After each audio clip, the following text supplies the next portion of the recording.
อ่าเบิ่งไปน้ำกันลูกหลานเออหลานทุกคน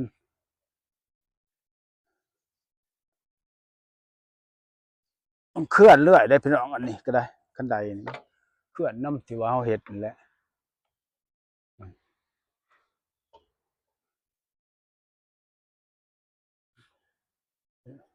อืมอืมคือสิโอเคเนี่ยแหละพี่น้องเออ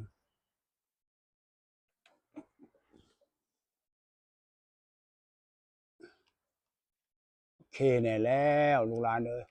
เออ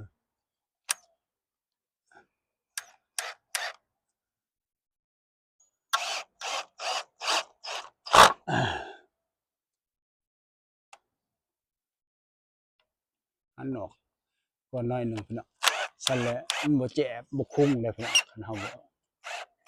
นี่บาดมันบ่คุ้ง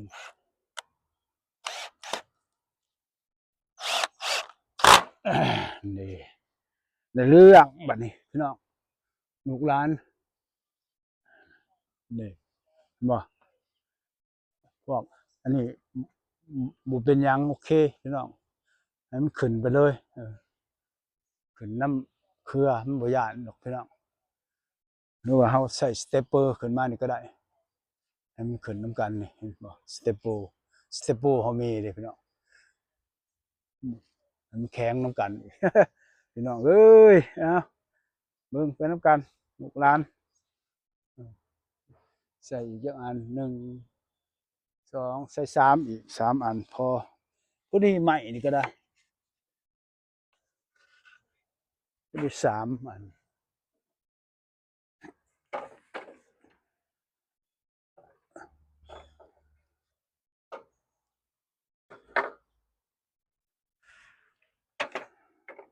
พอดี3พี่น้องลูกหลาน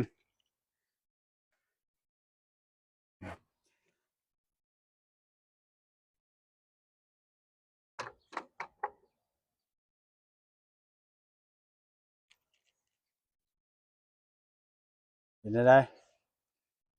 พ่อใหญ่เฮ็ดหวานเลย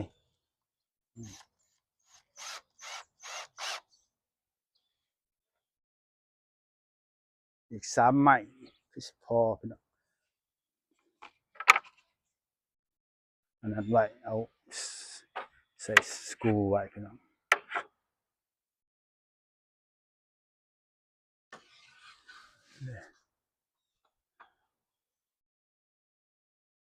ใส่สกรูไว้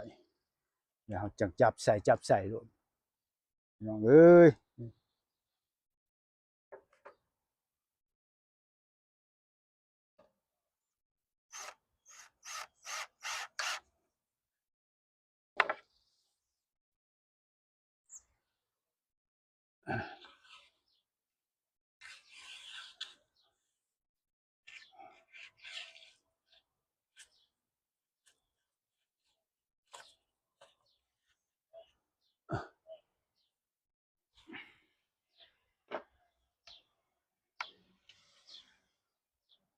จับใส่โลดเอาเฮ็ดหั่นไว้หั่นไว้แล้วก็มันจังบ่ยากหลายเทื่อพี่น้องเฮ็ดแบบนี้เด้นี่เรื่อง3อันเลยเด้พี่น้อง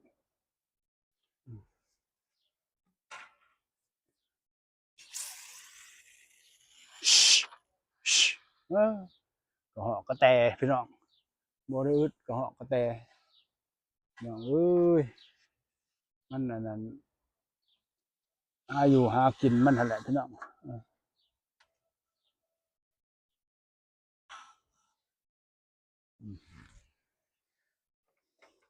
เด้ได้เรื่องแล้วบัดนี้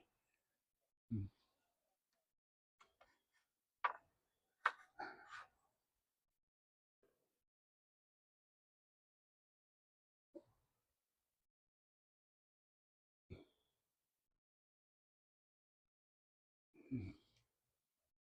เบิ่งเป็นไรลูกหลานเบิ่งพ่อใหญ่เฮ็ดนี่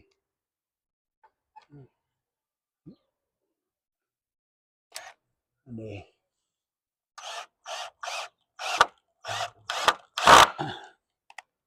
อันนั้นพี่น้องไม้มันแข็งไม้แข็งพี่น้องต้องหันออกซะก่อนแล้วจังหันเข้าคืนพี่น้อง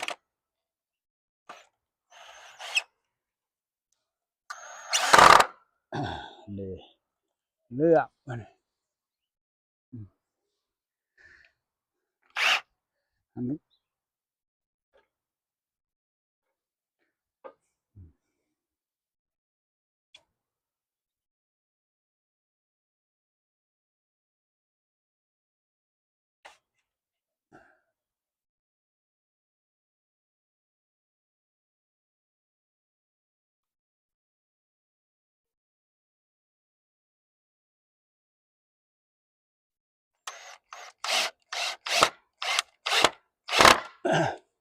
ไหนบ่โอเคแหละนี่สอดอยากเกือบสอดได้พี่น้องเลยเกือบสอดได้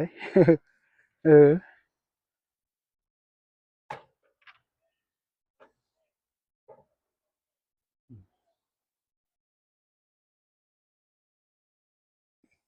โอเคแล้วบ่โอเคแล้วพี่น้อง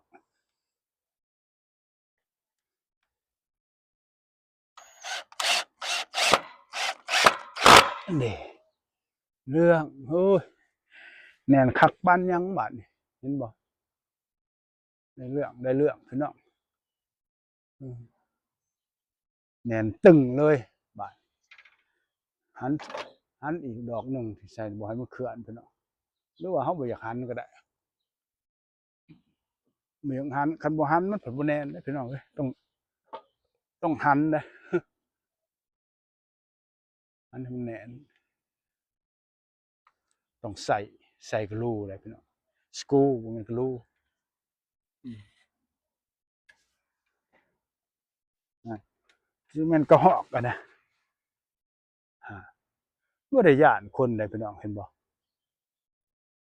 เห็นบ่พี่น้องเตรียมสิมาหากินเห็นบ่เออ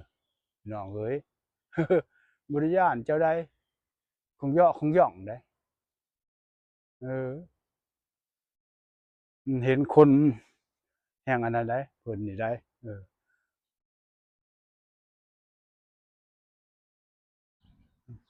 มันดอกเฮาก็ไปจูดไผ่พี่น้องเอ้ยนี่ของเฮาบ่ได้แม่นสิเฮ็ดแบบหรูหราอิหยังหั่นเด้อเฮ็ดพอมันได้บีนขึ้น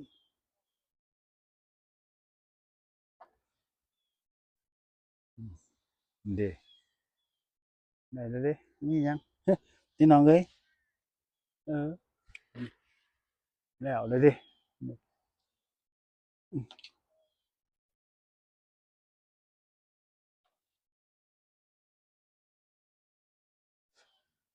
แล้วเลยเด้อืม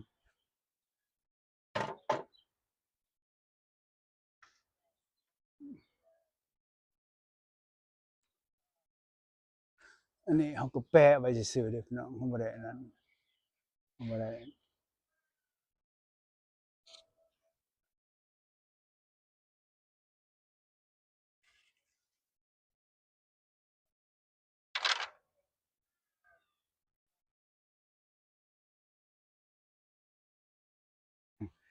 จับน้อยหนึ่งพี่น้องจับเอาเหล็กจับน้อยหนึ่งพี่น้องพอมันอยู่ใส่บ่ใส่หลายใส่พอมันอยู่ซื่อๆพอมันแน่นน้อยหนึ่งพี่น้องเอ้ย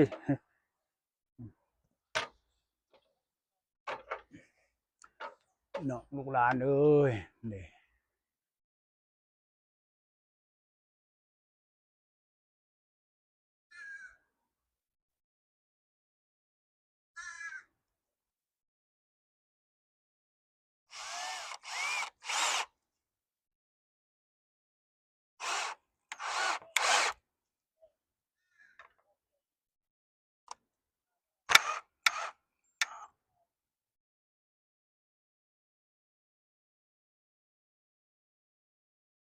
ต้องได้ใส่ต้องเอาเหล็กกันน่ะพี่น้องเอาเหล็กกันที่ว่ามันสั่นน่ะพี่น้องเออเอาบ่ใส่เหล็กยาวพี่น้องเหล็กสั้นเอา จังมันจังบ่สอดพี่น้อง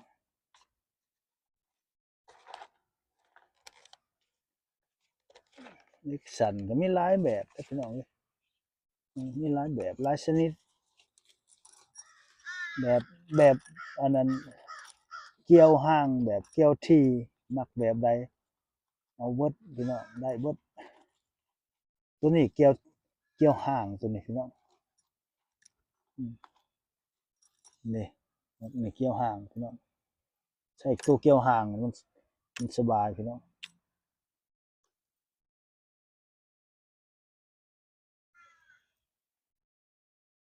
นี่นี่เกี่ยวห้างพี่น้องนี่เกี่ยวห้างแบบนี้ใส่กับตัวนี้มันบ่มันบ่หนาเด้พี่น้องมันบางก็เฮาสิใส่ตัวนี้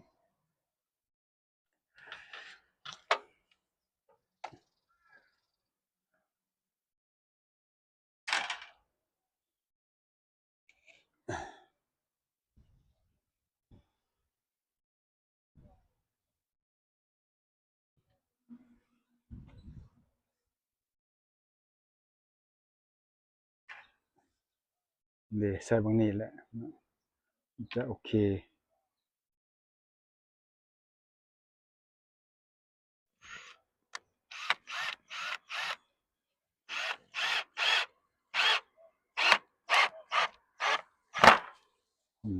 เลือก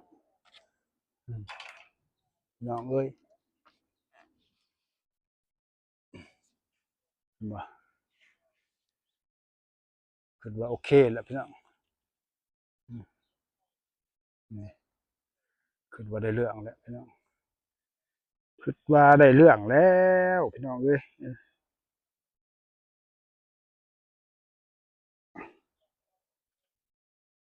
หักออกพี่น้องอันนี้ยันปักเวลาเขาเก็บนะเวลาเขาเก็บมัน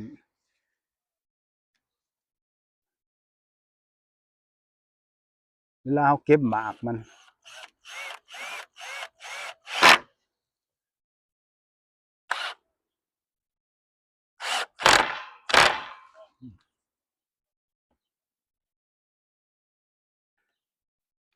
คันเขาบ่เอาออกเลยบัดเวลาเขาเก็บหมากมันเลยมันสิเขาบ่เห็นเด้เขาคั่วไปแล้วมันสิย่านมันปักแขนปักกันนะเขาเด้พี่น้องปักมือเขา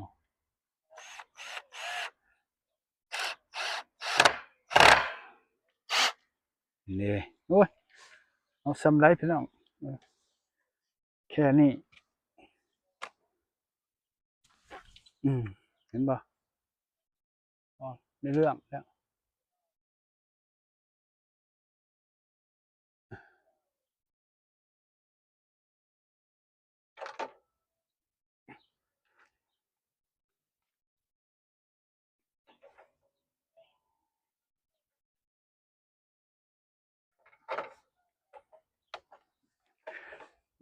เฮ็ดพิธีได้แล้วมันสิได้บัดนี้นั่นนี่ก็คือสิโอเคอยู่พี่น้องเด้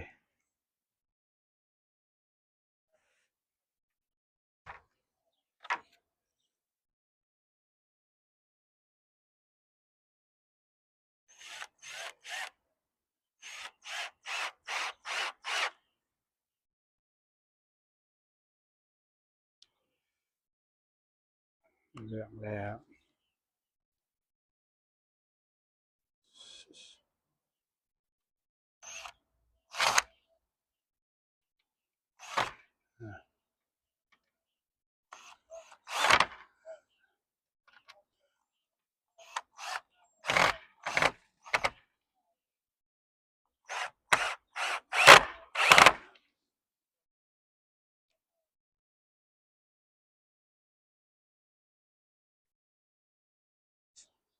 ใส่อันนั้นพี่น้องใส่ปืนหั่นปืนเล็กตะปูมันยิงเอาสบายแต๊บๆๆโลด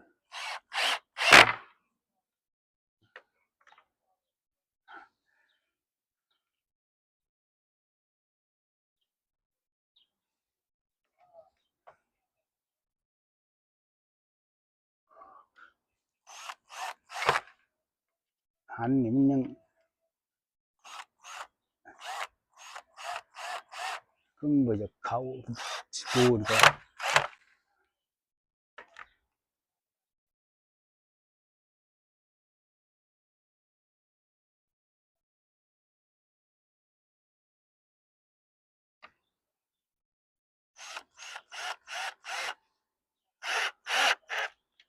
นี่นะ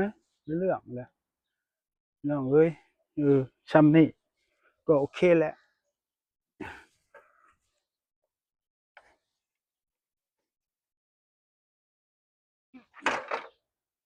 นี่ว่าเป็นอะไรลูกหลานเบิ่งน้ำพ่อใหญ่เฮ็ดเวียก